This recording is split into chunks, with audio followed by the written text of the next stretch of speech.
Assalamualaikum warahmatullahi wabarakatuh. Salam sehat. Pada seri kali ini saya akan menyampaikan penguatan pengelolaan krisis kesehatan. Untuk mencapai pengelolaan krisis kesehatan yang berkualitas, perlu dilakukan penguatan melalui upaya yang pertama yaitu peningkatan kapasitas dan pelindungan kesehatan sumber daya manusia. Kedua, pengembangan surveillance dan sistem informasi kesehatan. Yang ketiga, manajemen logistik kesehatan.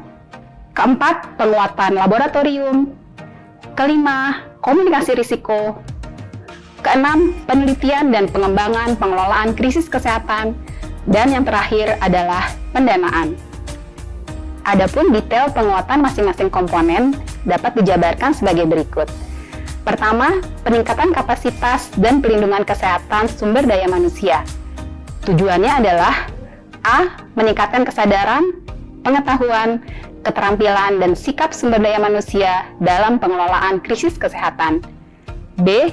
Meminimalisasi risiko kesehatan bagi sumber daya manusia yang terlibat dalam pengelolaan krisis kesehatan. Peningkatan kapasitas sumber daya dilakukan melalui kegiatan bimbingan teknis, pelatihan, seminar, dan sosialisasi. Adapun pelindungan kesehatan sumber daya manusia dilaksanakan melalui kegiatan pemeriksaan kesehatan dan pelindungan lain. 2. Pengembangan surveillance dan sistem informasi kesehatan. Bertujuan untuk memperkuat informasi pada tahap A. Pra-krisis kesehatan. Meliputi informasi tentang peringatan dini, bahaya, kerentanan, dan kapasitas dalam pengelolaan krisis kesehatan. B. Darurat krisis kesehatan. Meliputi informasi awal kejadian, informasi penilaian cepat kesehatan, informasi perkembangan, upaya penanggulangan krisis kesehatan, bantuan atau kebutuhan, dan informasi lainnya terkait kondisi darurat krisis kesehatan. Dilaporkan melalui sistem informasi oleh pemerintah daerah kabupaten kota dan pemerintah daerah provinsi kepada menteri. C. Pasca krisis kesehatan. Meliputi informasi hasil penilaian atau asesmen terkini, kerugian dan kebutuhan pasca krisis, data rencana aksi, serta data perkembangan upaya rehabilitasi dan upaya rekonstruksi. 3. Penguatan manajemen logistik kesehatan. Penguatan manajemen logistik kesehatan dilaksanakan sesuai dengan tahapan pengelolaan krisis kesehatan. Penguatan ini ditujukan untuk ketersediaan kebutuhan logistik oleh pemerintah pusat, pemerintah daerah provinsi, dan pemerintah daerah kabupaten kota. Adapun kebutuhan logistik dimaksud berupa A. Obat, alat kesehatan, dan bahan medis habis pakai. B. Makanan tambahan dan suplemen gizi untuk kelompok rentan. C. Alat dan bahan higien sanitasi individu dan masyarakat. D. Bahan dan sarana pengendalian vektor. E. Paket awal minimum kesehatan perorangan dan keluarga. F. Logistik kesehatan lainnya yang dibutuhkan. Logistik tersebut disediakan melalui mekanisme pengadaan dan atau bantuan logistik yang dapat berasal dari masyarakat, pemerintah, dan bantuan luar negeri. 4. Penguatan laboratorium. Penguatan laboratorium dilaksanakan untuk memperkuat pengelolaan krisis kesehatan dalam upaya ketahanan kesehatan yang dilaksanakan melalui A. Peningkatan kapasitas laboratorium dalam pencarian sumber penyebab ancaman kesehatan termasuk resistensi antimikroba dalam mendukung upaya pencegahan, deteksi, dan respons. B. Pembentukan jejaring laboratorium termasuk laboratorium veteriner. C. Peningkatan biosafety dan biosecurity laboratorium. Dan D. Integrasi dengan program surveillance.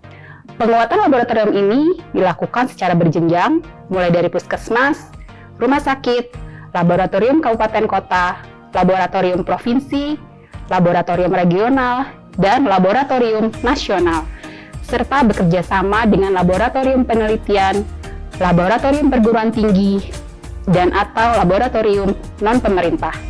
5. Komunikasi risiko. Komunikasi risiko merupakan pertukaran informasi yang tepat yang ditujukan agar A. Masyarakat berperilaku yang benar dalam pengelolaan krisis kesehatan. B. Pemangku kepentingan melakukan peran yang tepat dalam pengelolaan krisis kesehatan. Komunikasi risiko ini dilakukan oleh pemerintah pusat, pemerintah daerah provinsi, pemerintah daerah kabupaten kota dengan melibatkan akademisi, organisasi masyarakat, dunia usaha, dan media. Hal ini dilakukan dengan mempertimbangkan identifikasi sasaran, tujuan, dan isi atau pesan dengan mengedepankan transparansi dan kepercayaan. Komunikasi risiko ini diupayakan dapat mengelola serta mengatasi rumor dan hoaks melalui intervensi advokasi, siaran pers, dan penegakan hukum. 6. Penelitian dan pengembangan pengelolaan krisis kesehatan. Penelitian dan pengembangan pengelolaan krisis kesehatan diarahkan untuk A. Perbaikan manajemen krisis kesehatan, B. Pengembangan sistem informasi krisis kesehatan, dan C. Perbaikan pelayanan kesehatan pada darurat krisis kesehatan. Penelitian dan pengembangan ini diselenggarakan dengan melibatkan lintas sektor dan lintas program, serta dapat dilakukan melalui kerjasama dengan akademisi dan organisasi profesi di dalam dan di luar negeri. 7. Pendanaan.